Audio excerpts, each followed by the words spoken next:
Hey, good afternoon. Ryan with Carolina Fresh Farms. We're out here with one of my local landscapers, and we're about to polysand and overlay. So I'll describe what they're doing a little bit and give you some other details.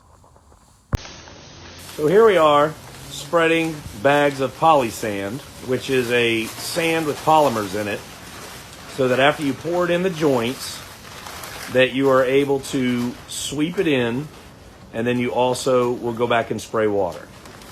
That way, after it sets up, it hardens and kind of like makes a grout line.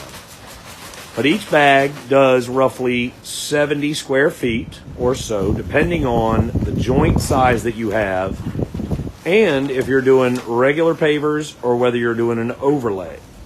This actual project is an overlay, meaning that they put the pavers over concrete. It will not take as much Polysand because it has a concrete base.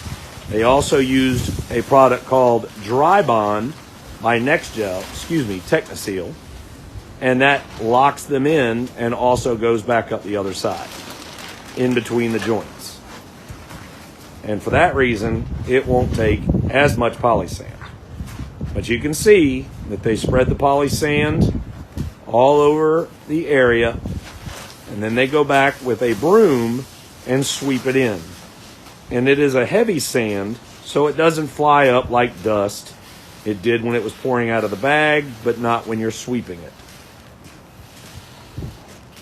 They move the major parts of the sand with the opposite side than the bristles, and then they push the smaller amounts in with the bristles.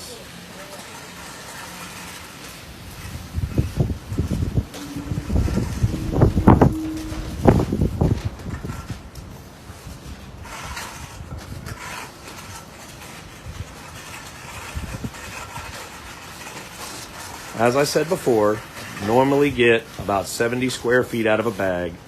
So you know your size of your patio, so you would know about how many bags and how far to spread the bags so that you're not trying to push the sand in big quantities all over the patio. You want to try and evenly distribute it across the patio. We'll be back in a minute when we start spraying with water.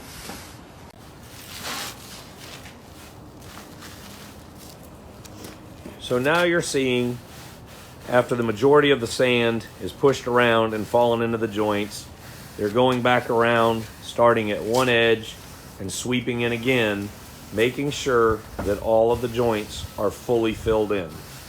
If this was a regular paver install, not an overlay, you would then compact the pavers to make sure that all of the dust falls in the joints appropriately.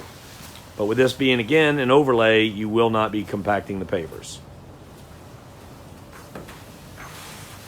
You can see how he had a big amount in front of his broom, and it all swept down into the joints.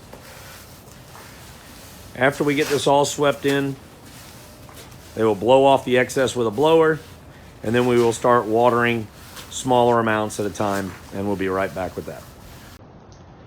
All right, folks, we're back.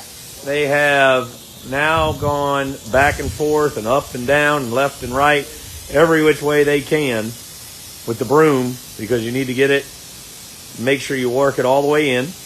And I didn't make you watch the blowing because it was loud, but when you blow, you want to make sure you don't aim the blower nozzle right down on the cracks, because then it'll just blow all the sand into the air and out of the cracks. So you just want to gently blow over it to get the excess out.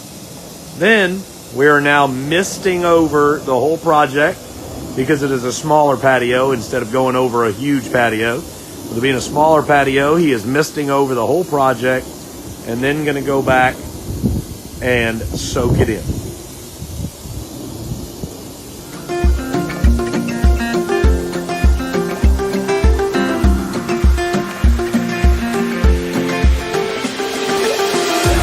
And now we start back over where he's already misted it, and we make sure and put down plenty of water,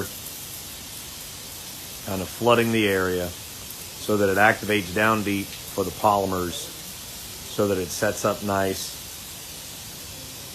and creates a good, strong patio.